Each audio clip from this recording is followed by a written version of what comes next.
नमस्कार विद्यार्थियों। जैसा कि आप सभी को विदित है कि हम विभिन्न क्लासों के माध्यम से संस्कृत जो व्याकरण है उस संस्कृत व्याकरण की बात को हम कर रहे हैं। और पिछली क्लासों में हमने समास है, संधि है, इन सारी चीज़ों की बात की थी। और आज की जो क्लास है वह है संधि।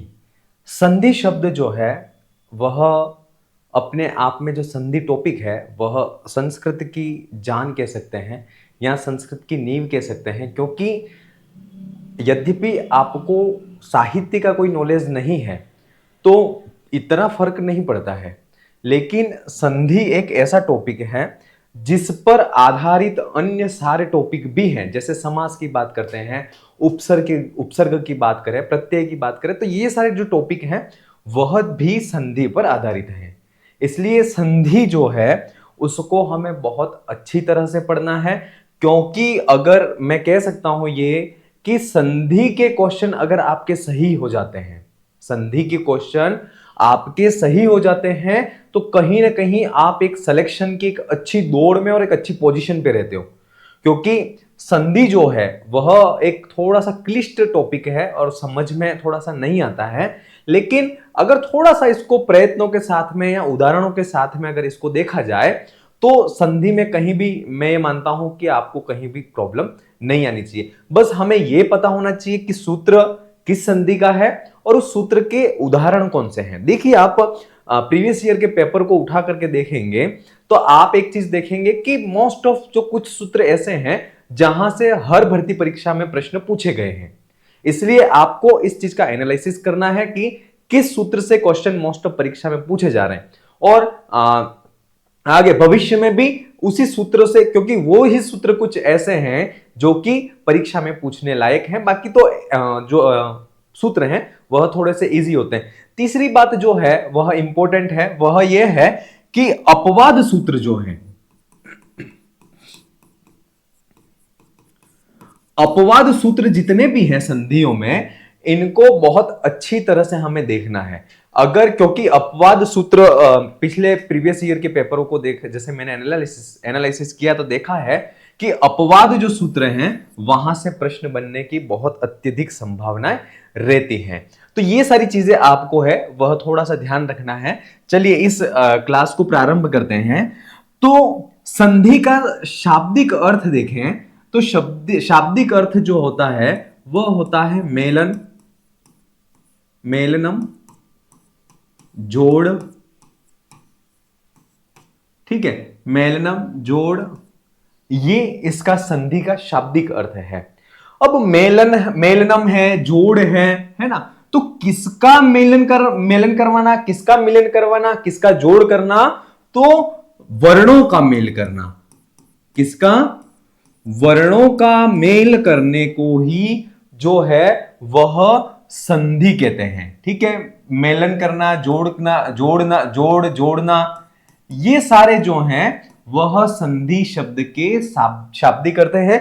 तो हमारे मस्तिष्क पटल पर यह प्रश्न जरूर उठता है कि ठीक है, मेलन करवाना है या जोड़ना है, पर किसको जोड़ना? तो ये जो है वह है वर्णों को जोड़ना। अर्थात संधि कहते किसको हैं? तो वर्णों के मेलन को जो है वह संधि कहते हैं, है ना। इसकी वर्ण मेलनम संधि।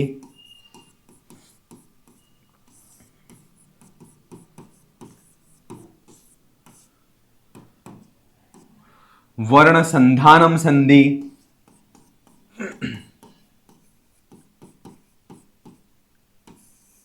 वर्ण संधानम संधि। इसके बाद है लोपागमादेश।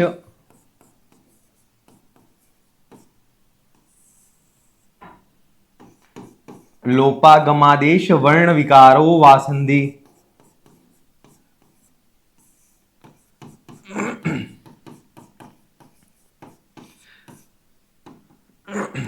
ये जो परिभाषाएं हैं वह कह सकते हैं कि इस संधि जो शब्द है उस संधि की परिभाषा, उसकी परिभाषा को स्पष्ट करते हैं कि वर्ण मेलनम संधि, अर्थात वर्णों के मिलान को, वर्णों के योग को, वर्णों के जोड़ने की प्रक्रिया जो है उस प्रक्रिया का नाम ही क्या है?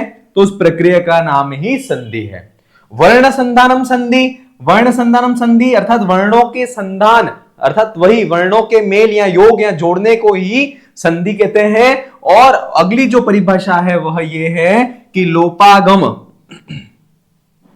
लोप आगम आदेश, इनके द्वारा जो वर्ण विकार उत्पन्न होता है उस वर्ण विकार को ही संधि कहा गया है। क्लियर? तीनों चीजें, वर्ण मेलनम संधि, वर्ण संधानम संधि, लोपागमादेश वर्ण विकारो वा संधि, ये तीनों जो है वह संधि की जो है वह परिभाषा होती है। अब इसका प्रकृति प्रत्यय संधि का क्या है? तो प्रकृति प्रत्यय संधि का यह है कि सम उपसर्ग पूर्वक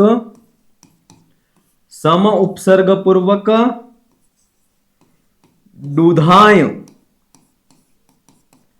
धातु से की प्रत्यय के योग से जो है वह संधि शब्द बनता है। सम उपसर्ग पूर्वक दुधाय धातु जो कि लोप होने के बाद ये जो है वह सम उपसर्ग हो जाता है, धा धातु हो जाती है और की प्रत्यय हो जाता है। की प्रत्यय उपसर्गे घो की, इस सूत्र के द्वारा प्रधि है, उपधि है, ये सारे जो शब्द हैं वह की प्रत्यांत शब्द हैं और उपसर्गे घो की इसका प्रत्यय विधायक सूत्र है। उपसर्गे धो की, ठीक है, ये इसका प्रत्यय विधायक सूत्र है। और इस की प्रत्यांत जो शब्द होते हैं वह कौन से लिंग में होते हैं? तो वह जो होते हैं वह पुल्लिंग में होते हैं। तो संधि शब्द कौन से लिंग में है? तो आपको यह पता होना चाहिए कि यद्यपि इकारांत शब्द है लेकिन संधि शब्द जो है वह पुल्लिंग शब्द है। कौन सा शब्द है? पुल्लिंग शब्द है। क्लियर? उपसर्ग घोकी सूत्र के द्वारा यहां पर की प्रत्यय होता है, दुधाय धातु है जिसका अनुबंध लोप होकर के धा शेष रहता है, की प्रत्यांत है और ये संधि शब्द जो है वह बनता है। क्लियर यहां तक? चलिए अब बात करते हैं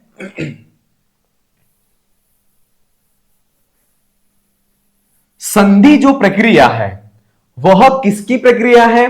तो आपको मैंने पहले ही बता दिया कि जो संधि है वह वर्णों की प्रक्रिया है। किसकी प्रक्रिया है? वर्णों की प्रक्रिया है।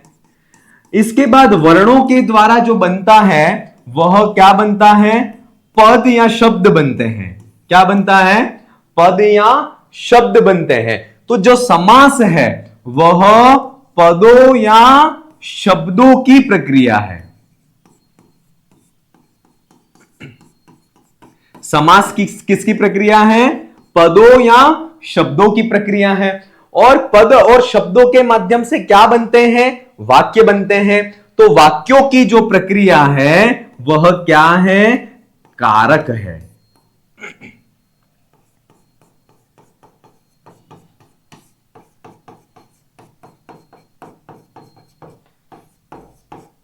वाक्यों की प्रक्रिया क्या है? कारक है। तो ये चीज संधि, समास और कारक तीनों कहां होते हैं? क्योंकि कारक जब वाक्य होगा तभी ये हम लगा पाएंगे, हम कारक को देख पाएंगे कि कर्ता है या कर्म है या करण है, संप्रदान है, संबुद्ध, कौन सा कारक है इसको डिफाइन हम जब वाक्य होगा तभी हम कर पाते हैं। ठीक है, तो ये संधि हो गया, समास हो गया। संधि वर्णों की प्रक्रिया है और समास जो है वह पदों या शब्दों की प्रक्रिया है। कारक जो है वह वाक्यों के बीच की प्रक्रिया जो है वह कारक कही गई है। ठीक है, अब एक महत्वपूर्ण जो बात है वह यह है कि सिर्फ वर्णों की प्रक्रिया को ही संधि कहते हैं तो नहीं, अर्थात जब वर्णों के बीच में मिलन होने पर, जोड़ने पर, योग होने पर उसमें विकार उत्पन्न होना जरूरी है, परिवर्तन होना जरूरी है। अगर परिवर्तन उत्पन्न नहीं हो रहा है, विकार उत्पन्न नहीं हो रहा है, तो वह संधि नहीं होकर के उसको क्या नाम देंगे? उसको संयोग का नाम देंगे। किसका संयोग? वर्ण संयोग का नाम उसको देते हैं। क्लियर?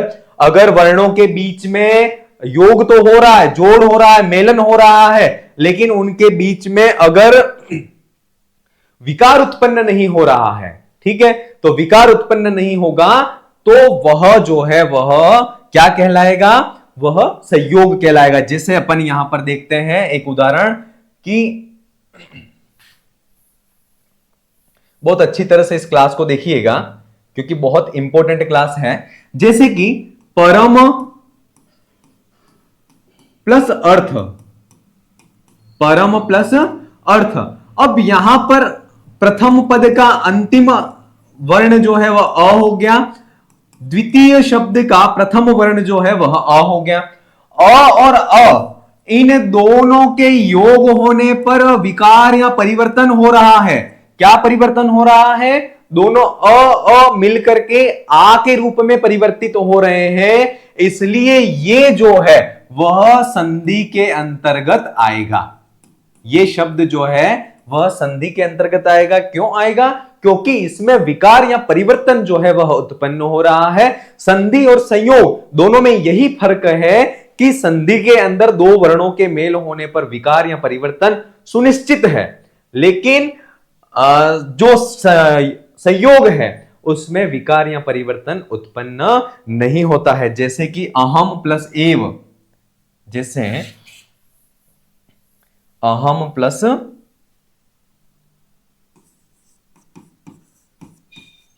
अहम प्लस एव, ठीक है। अब देखिए अहम प्लस एव, तो इसका योग होने पर बनेगा अहमेव। अब यहां पर जो है वह ए जो है वह म में जाकर के मिल जाता है, तो यहां पर जो है वह कोई विकार या परिवर्तन उत्पन्न नहीं हुआ है।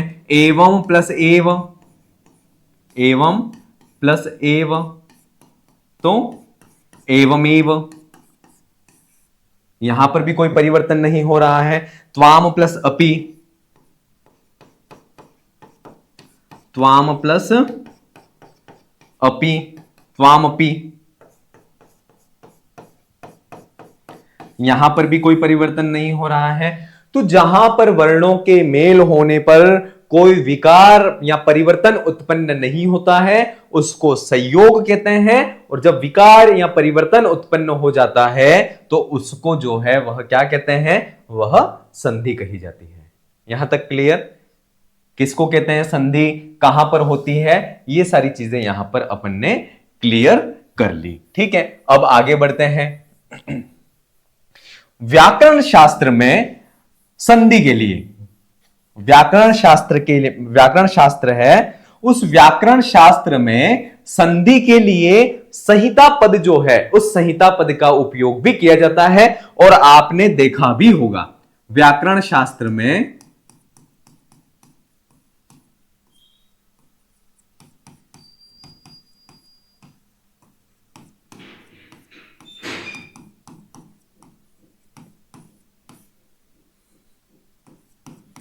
संधि के लिए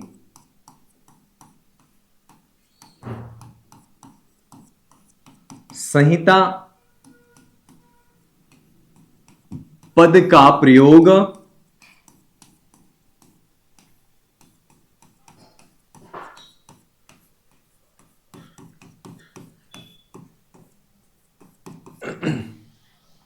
व्याकरण शास्त्र में संधि के लिए जो है वह संहिता शब्द का प्रयोग किया जाता है।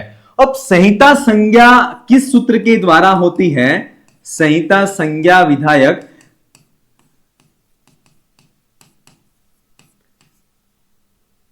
विधायक सूत्र। देखिए एक तो है संहिता संज्ञा और एक दूसरी संज्ञा जो होती है वह होती है सहेता संज्ञा। एक तो होती है संहिता और दूसरी जो संज्ञा होती है वह सहेता। इन दोनों में आपको अंतर पता होना चाहिए। सहेता जो है इसका अपर नाम जो है वह प्रत्याहार संज्ञा कह सकते हैं। क्या कह सकते हैं? प्रत्याहार संज्ञा। और इसका विधायक जो सूत्र है वह है आदिरंतेन संहिता।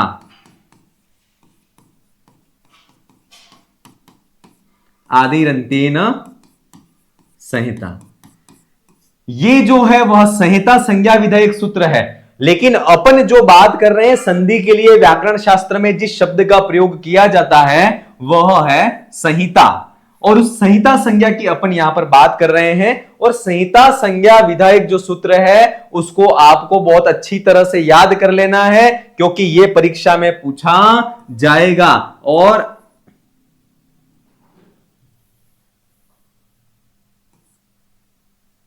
इसका जो सूत्र है वह है परः सन्निकर्ष संहिता।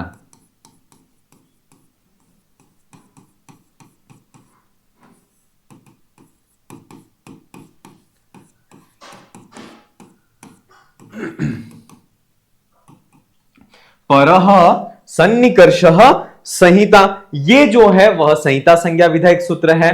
अब इसकी वृत्ति जो है उस वृत्ति में कहा गया है, क्या कहा गया है, तो वर्णानाम अतिशयित सन्निधि, वर्णानाम अतिशयित सन्निधि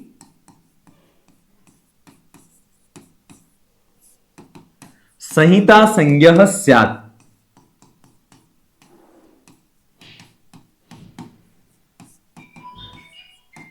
संहिता संज्ञः स्यात् अर्थात वर्णों की अत्यधिक सन्निधि, सन्निधि का मतलब होता है, इस सन्निधि का मतलब होता है निकटता या समीपता। सन्निधि का मतलब क्या होता है, निकटता अथवा समीपता। तो वर्णों की अत्यधिक सन्निधि, निकटता होने पर, समीपता होने पर जो संज्ञा होगी उसको संहिता संज्ञा कहा जाता है। उसको क्या कहा जाता है, उसको संहिता संज्ञा है वह कहा जाता है। निकटता या समीपता से क्या मतलब है, सन्निधि से क्या मतलब है, तो दो वर्णों के बीच में, क्योंकि हमेशा जो संधि है वह किस किस के बीच में होगी, जैसे विद्या प्लस आलय, विद्याधन आलय। तो यहां प्रथम शब्द का, प्रथम वर्ण का अंतिम जो वर्ण है उसकी और द्वितीय वर्ण का प्रथम जो वर्ण है उन दोनों के बीच में संहिता होगी। और इन दोनों की संहिता संज्ञा तभी होगी जब इन दोनों के बीच में सन्निधि अर्थात निकटता या समीपता होगी, तब इन दोनों के बीच में जो है वह संहिता संज्ञा होती है। क्लियर। संहिता जो है वह प्रथम शब्द जो है उसके अंतिम वर्ण और द्वितीय शब्द का प्रथम वर्ण, इन दोनों के बीच जो है वह संहिता संज्ञा होती है। अर्थात वही संधि जो कार्य है वह इन दोनों के बीच में होता है। इन दोनों के बीच में क्यों होता है, क्योंकि इन दोनों के बीच में सन्निधि अर्थात निकटता या समीपता जो है वह होती है, और सन्निधि के होने पर ही संहिता संज्ञा होती है। क्लियर यहां तक कि परः सन्निकर्ष संहिता वर्णानाम अतिशयित सन्निधि संहिता संज्ञः स्यात्। वही अपन ने जो पहले एग्जांपल लिया था, परम प्लस अर्थ, यहां पर अ और अ, इन दोनों के बीच में जो है वह निकटता है, समीपता है। इस कारण से इनकी जो है संहिता अर्थात संधि जो है वह हो जाती है और शब्द बनता है, परमार्थ जो है वह इस में बनता है। क्लियर। सन्निधि किसको कहते हैं, निकटता, समीपता को सन्निधि कहते हैं। और निकटता या समीपता कैसी, तो दोनों वर्णों के बीच में तीसरे वर्ण के आगमन का या तीसरे वर्ण के व्यवधान उपस्थित करने का कोई भी वहां पर मौका नहीं होता है। यहां ऐसा कोई भी अवसर नहीं होता है कि तीसरा वर्ण वहां पर व्यवधान उपस्थित कर ले। तो ऐसी जो कंडीशन होगी उसको अपन संहिता जो है वह कहते हैं। तो ये जो है वह संहिता संज्ञा विधायक सूत्र है, बहुत इंपॉर्टेंट है। परः सन्निकर्ष संहिता, इसको बहुत अच्छी तरह से आपको देखना है। संहिता अलग है, संहिता अलग है, दोनों चीजें अलग हैं, क्योंकि संज्ञा प्रकरण भी हमारे सिलेबस में है और वहां पर संहिता पूछ रहा है या संहिता पूछ रहा है, ये चीज हमें वहां पर जब हम क्वेश्चन को करते हैं तब वहां पर देख करके इसको करना है। ठीक है, चलिए अब आगे बढ़ते हैं कि संधि जो है वह कहां पर तो नित्य होती है और कहां पर अनित्य होती है। मतलब कहां पर जो वक्ता है उसकी अपेक्षा से संधि नित्य होगी और कहां पर अनित्य होगी, उसके लिए एक कारिका भी आती है, उसको अपन देखते हैं। ठीक है। संहिते कपदे नित्या नित्या धातुपसर्गयो नित्या समास वाक्येतु सा विवक्षा मपेक्षते। ये एक श्लोक है कि कहां पर संधि नित्य होगी और कहां पर जो है वह वक्ता की इच्छा से, विवक्षा से उसकी वहां पर संधि होती है। वह देखते हैं कि संहितेक पदे नित्या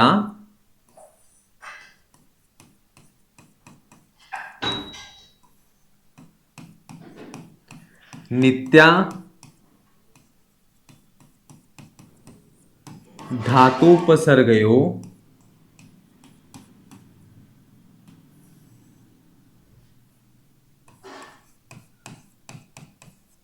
नित्या समास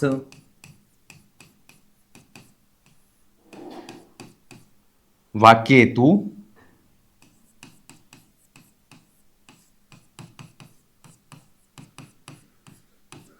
सा विवक्षा मपेक्षते।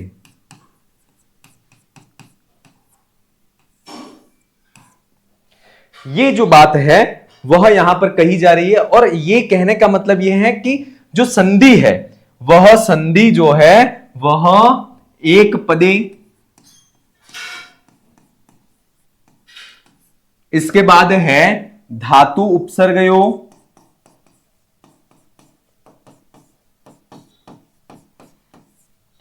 धातु उपसर्गयो और समास, इन तीन जगहों पर, एक पदे, धातु उपसर्गयो और समास, इन तीनों जगह पर जो संधि है वह नित्य होती है। मतलब वहां पर विकल्प कोई भी नहीं होता है। जैसे कि यहां पर देखते हैं एक पद है जैसे विद्यालय, जैसे रामः विद्या धन आलयः गच्छति। ठीक है, रामः विद्यालयम गच्छति।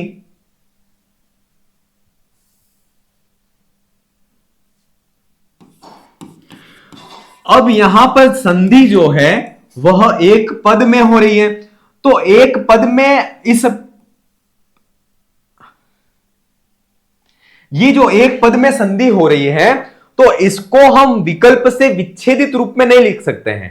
इसको विच्छेदित रूप में, हालांकि अर्थ यही आ रहा है, लेकिन इसको हम ऐसे नहीं लिख सकते हैं, अपितु हम संधि करके ही पद को लिख सकते हैं। इसलिए संहिता जो है वह एक पद में नित्य होगी, उसके अलावा कोई भी विकल्प नहीं होगा। इसलिए ये जो होगा वह होगा रामः विद्यालयम, रामः विद्यालयम गच्छति। अर्थात संधि जो है वह एक पद में नित्य होगी जहां पर धातु और उपसर्ग का योग हो रहा है। जैसे कि संधि शब्द है, सम उपसर्ग पूर्वक धा धातु है, तो सम उपसर्ग पूर्वक धा धातु जो है तो इसका कोई वैकल्पिक रूप नहीं है, इन दोनों का संधि करना ही है, इन दोनों की संधि करना ही है, इन दोनों के लिए कोई वैकल्पिक रूप नहीं है। प्र प्लस एजते, प्र प्लस एजते, यहां पर उपसर्ग है, यहां पर ये धातु है, लेकिन इन दोनों का, इनको संधि करना, संयुक्त पद बनाना आवश्यक है और ये शब्द बनता है प्रेजते। क्या बनता है? प्रेजते।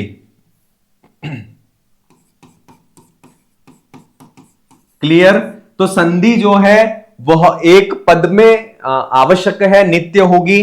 धातु और उपसर्ग का जब भी योग हो रहा है तो उसको भी हम अलग अलग रूप से नहीं लिख सकते हैं, उनका भी संधि करना आवश्यक है। इसके बाद जो समास है ना, जब सामासिक विग्रह पद में होते हैं उनको भी अलग अलग नहीं लिख सकते हैं। जैसे कि दश प्लस आनन, दश प्लस आनन।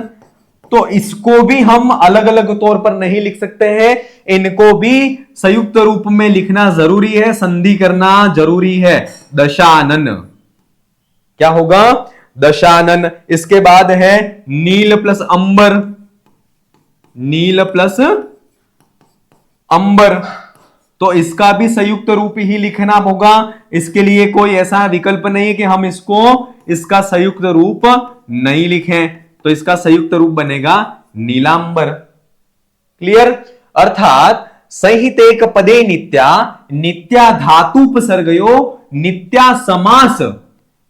ठीक है, तीन जगह पर जो संधि है वह नित्य होगी, उसकी अनित्यता का कोई प्रसंग नहीं है। वहां हमें संधि, अगर संधि है उसका प्रयोग वहां हो रहा है तो करनी ही है।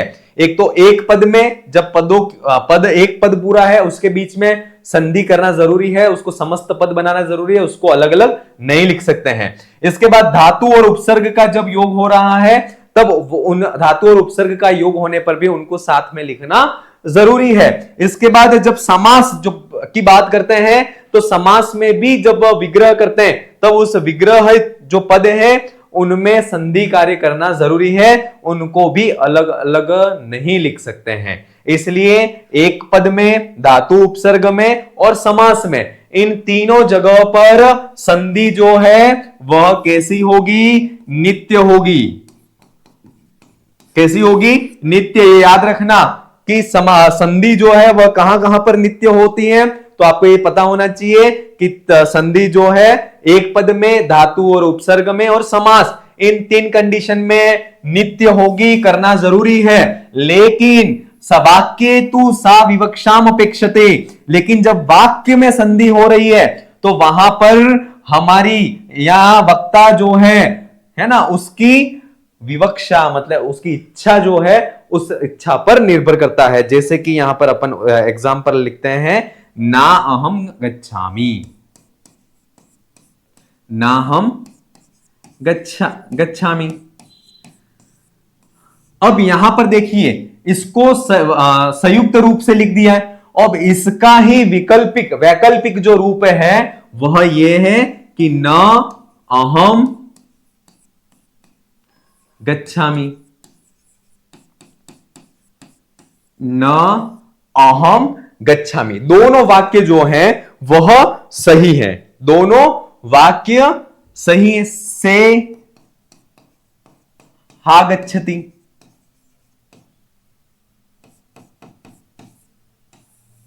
ठीक है, और इसका वैकल्पिक रूप क्या बनेगा? सा इह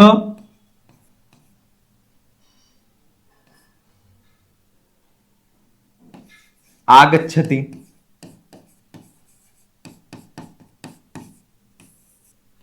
से हा गच्छति, और इसका ही जो वैकल्पिक रूप है वह सा इह गच्छति। अर्थात वाक्य जो है उस वाक्य में संधि जो है वह संधि वह हमारी इच्छा पर निर्भर करनी है कि हमें वहां पर संधि करनी है या नहीं करनी है। अर्थात यहां पर अनित्य कह सकते हैं कि यहां पर संधि जो है वह अनित्य होगी, जरूरी नहीं है कि यहां पर नित्य ही रहे। अगर हमारी इच्छा है उसको संधि युक्त होकर के लिखना है तो वैसे भी लिख सकते हैं और उसको वैकल्पिक रूप से भी हम लिख सकते हैं। क्लियर दोनों चीजें?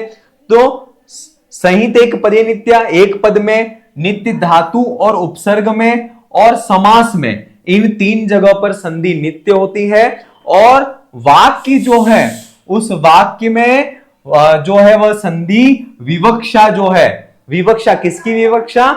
तो जो वक्ता या श्रोता है उसकी विवक्षा, इच्छा जो है उस इच्छा की अपेक्षा को वो संधि जो है वह रखती है। और इसके जो उदाहरण है इन उदाहरणों को हमने यहां पर देखा। ठीक है, यहां तक ये बात जो है, जो संधि की नित्य और अनित्यता की जो बात है वह यहां पर कर ली। अब आगे जो बात करते हैं वह ये है कि संधि जो है, हमने अब तक तो चलो देख लिया कि संधि में वर्ण परिवर्तन होगा, विकार होगा, दो वर्णों का मेल होगा और उस वर्णों के मेल से विकार उत्पन्न होगा, ये सारी चीजें हमने देख ली। लेकिन एक चीज हमारे प्रश्न में मस्तिष्क में एक प्रश्न उठता है कि संधि होने के बाद परिवर्तन क्या होता है, क्या क्या चेंजेस संधि होने के बाद हो सकते हैं, यह प्रश्न हमारे मस्तिष्क में उत्पन्न हो सकता है और इसको हम देखते हैं कि संधि होने के बाद क्या क्या चीजें होती हैं। हां, तो सबसे पहला जो परिवर्तन उत्पन्न होगा वह यह होगा कि दोनों वर्णों के स्थान पर नया वर्ण आ जाएगा। सबसे पहले जो होगा वह होगा दोनों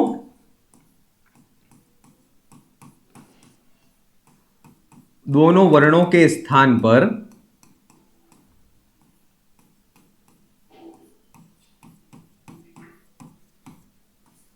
नवीन वर्ण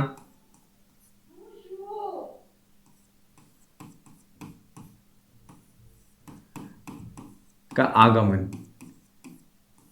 जैसे सूर प्लस इंद्र। अब यहां पर दोनों वर्ण माने प्रथम शब्द का अंतिम वर्ण वह है अ और इसके बाद है ई। अ और ई इन दोनों के स्थान पर नवीन वर्ण जो है वह है ए। इसका आगमन हो जाता है और यह शब्द बनता है सुरेंद्र। शब्द क्या बन गया? सुरेंद्र बन गया। इसके बाद है रवि प्लस ईश। ये ही चीजें जो है वह संधि में होंगी, ध्यान रखना। रवि धन ईश, यहां पर अंतिम जो स्वर है या अंतिम वर्ण ई हो गया और द्वितीय शब्द का प्रथम वर्ण ई हो गया। ई प्लस ई बराबर क्या हो गया? ई हो जाता है और ये जो है वह शब्द बनता है रवीश। क्या बनता है? रवीश। ठीक है, तो यहां पर जो है इन दोनों के स्थान पर नवीन वर्ण का आगमन हो गया। तो सबसे पहला जो काम अगर संधि में होता है तो वो ये हो सकता है कि दोनों वर्ण, प्रथम शब्द का अंतिम वर्ण, द्वितीय शब्द का प्रथम वर्ण, इन दोनों के सन्निकर्ष होने पर है ना जो है वह नवीन वर्ण का आगमन होगा या नवीन वर्ण की उत्पत्ति होगी। पहला काम यह हो गया। दूसरा जो काम है वह क्या है कि पूर्व वर्ण में विकार उत्पन्न होगा। दूसरा जो हो सकता है वह है प्रथम वर्ण में विकार उत्पन्न होना।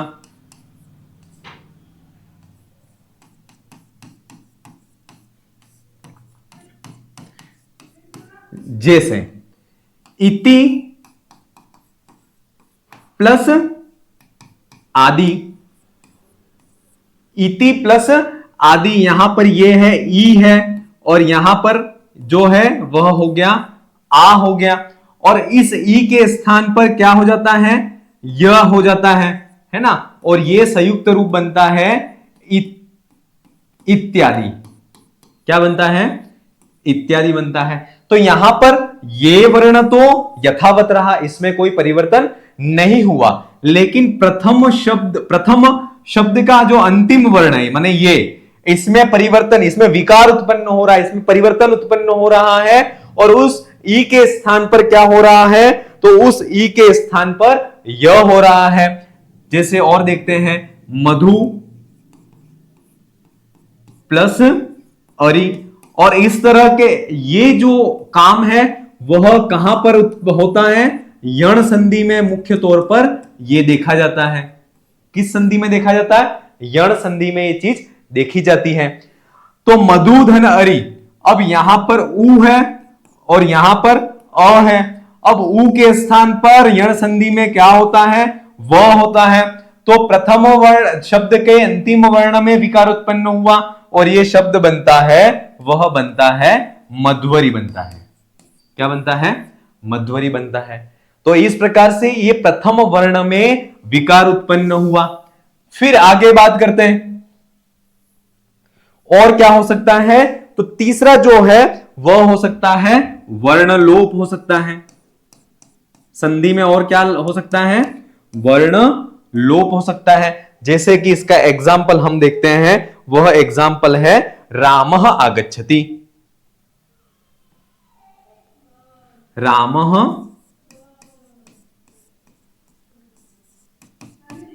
आगच्छति। अब इसका जब इसका संयुक्त रूप बनाएंगे तब जो है वह राम विसर्ग का लोप हो जाएगा, आगच्छति।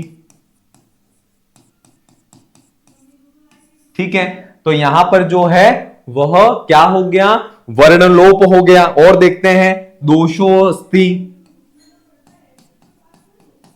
दोषो अस्ति। जब इसका संधि युक्त पद बनाएंगे तब यह बनता है दोषोस्ति। अ जो है ये इस अ का लोप हो गया, तो ये वर्ण लोप हो जाता है संधि में। और क्या होगा,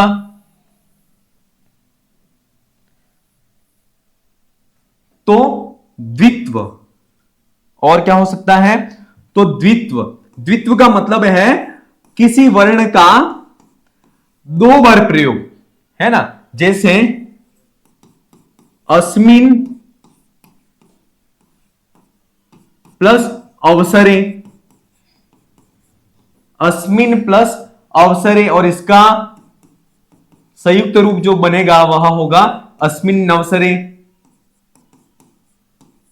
क्लियर। यहां पर जो न है उस न का क्या हो गया, द्वित्व हो गया। द्वित्व माने दो बार प्रयोग होना, तो ये हो गया द्वित्व हो गया। अगला जो होगा वह होगा दोनों वर्ण परिवर्तन, दोनों वर्ण परिवर्तन।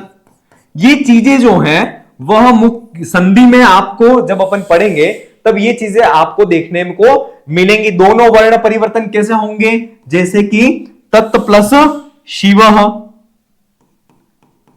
तत् प्लस शिव। अब इसका संयुक्त रूप जो बनेगा वह बनेगा तत् शिव। क्लियर। त के स्थान पर च हो गया, श के स्थान पर छ हो गया, दोनों वर्णों में परिवर्तन हो गया। इसके बाद है वाक प्लस हरि। ठीक है, और इसका जो बनेगा वह बनेगा वाघरी।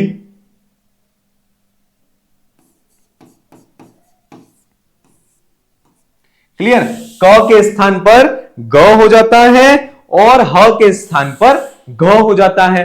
अर्थात दोनों वर्णों में, प्रथम शब्द का अंतिम वर्ण, द्वितीय शब्द का प्रथम वर्ण, इन दोनों वर्णों में जो परिवर्तन वह होता है। और एक महत्वपूर्ण जो तीसरी बात है वह है कि दोनों वर्णों के बीच में तीसरा वर्ण आ जाता है।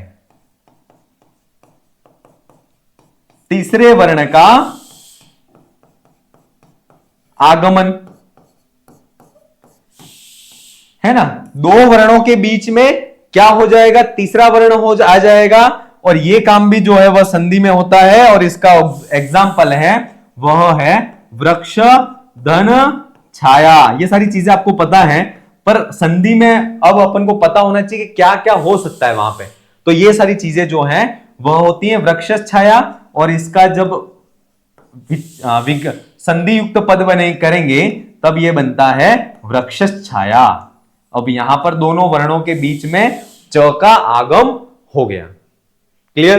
तो इस तरह से मुख्य तौर पर जो संधि है उस संधि के साथ में ये जो काम है वह देखे जाते हैं और होते हैं। ठीक है, चलिए अब बात करते हैं संधि के भेद कितने हैं। यहां तक जो है वह संधियों में होता क्या है, संधियां में क्या विकार उत्पन्न होगा, संयोग किसको कहते हैं, संधि किसको कहते हैं, संहिता संज्ञा किससे होती है। ठीक है, ये सारी चीजें हमने अभी तक देखी। अब बात करते हैं संधि के भेद। देखिए, संधि के भेदों में विभिन्न विद्वानों में मतैक्यता नहीं है। और सबसे बात करें भट्टूजी दीक्षित सिद्धांत कौमुदी की बात करते हैं।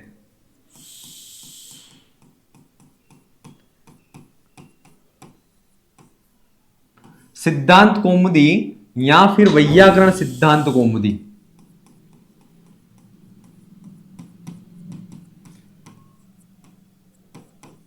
वैयाकरण सिद्धांत कौमुदी, और इसके जो रचयिता हैं वह हैं भट्टोजी दीक्षित।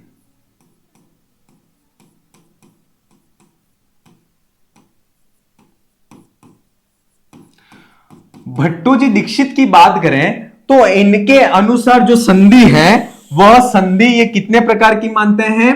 तो पंच संधि प्रकरण नाम से इनका संधि प्रकरण का नाम है और इन्होंने संधियों के 5 प्रकार बताए हैं। एक तो है अच संधि, जिसको स्वर संधि भी कहते हैं। दूसरा है वह है हल संधि, जिसको व्यंजन संधि भी कहते हैं। तीसरा है वह उस संधि का नाम है विसर्ग संधि।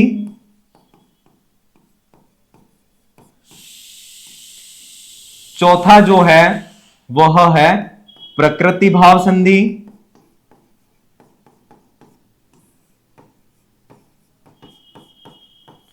और पांचवी जो संधि ये मानते हैं वह मानते हैं स्वादि संधि।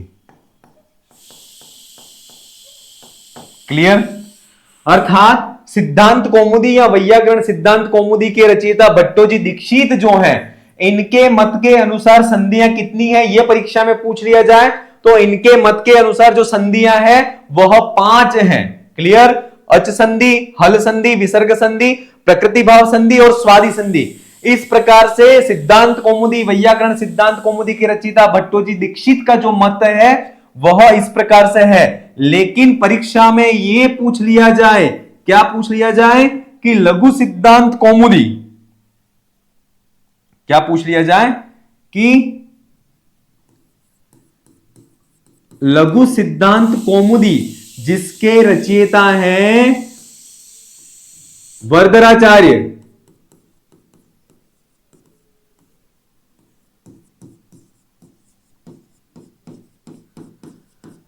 तो लघु सिद्धांत कौमुदी के अनुसार संधि कितने प्रकार की है? तो लघु सिद्धांत कौमुदी के अनुसार संधियां जो हैं वह 3 प्रकार की हैं। कौन कौन सी? एक तो है अच संधि, दूसरा जो है वह है हल संधि और तीसरा जो है वह है विसर्ग संधि। तीसरा जो प्रकार है वह क्या हो गया? विसर्ग संधि। इस प्रकार से वरदराचार्य लघु सिद्धांत कौमुदी के रचयिता, उनके मत के अनुसार संधियां 4 हैं। प्रकृति भाव जो संधि है उसका अंतर्भाव इन्होंने किसमें कर दिया? तो इन्होंने इसका प्रकृति भाव जो संधि है उसका अंतर्भाव अच संधि में कर दिया और स्वादि संधि है उसका अंतर्भाव इन्होंने विसर्ग संधि के अंतर्गत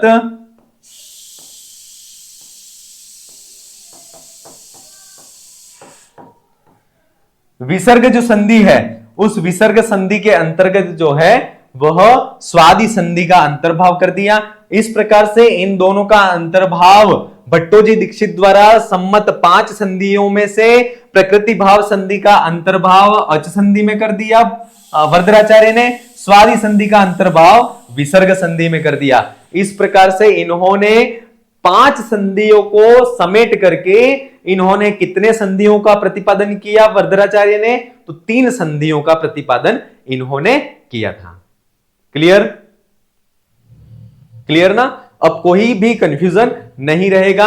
और परीक्षा में अगर संधियां कितने प्रकार की ये पूछा जाता है तो संधियों के प्रकार पूछे जाते हैं तो यहां तो आपको 3 ही करने हैं। अगर सीधा सा प्रश्न पूछ लिया जाए कि संधि कितनी है तो 3, और अगर यह पूछ लिया जाए सिद्धांत कौमुदी या वैयाकरण सिद्धांत कौमुदी के अनुसार या भट्टोजी दीक्षित के अनुसार संधियां कितनी है तो 5 है, ये याद रखना। और लघु सिद्धांत कौमुदी के अनुसार या वरदराचार्य के अनुसार संधियां कितनी है तो उसमें 3 संधियां हैं। प्रकृति भाव संधि जो है वह असंधि के अंतर्गत उसका अंतर्भाव हो जाता है। स्वादि संधि है उसका अंतर्भाव विसर्ग संधि के अंतर्गत हो जाता है। ठीक है, इस प्रकार से। और एक दूसरी जो महत्वपूर्ण बात है वह यह है कि संधि शब्द जो है वह कौन से लिंग का है? तो ये जो है वह पुल्लिंग का शब्द है। ठीक है, और अगर संहिता पूछ लिया जाए, संहिता शब्द है वह कौन से लिंग का है? तो संहिता शब्द जो है वह स्त्रीलिंग का शब्द है। कौन से लिंग का शब्द है?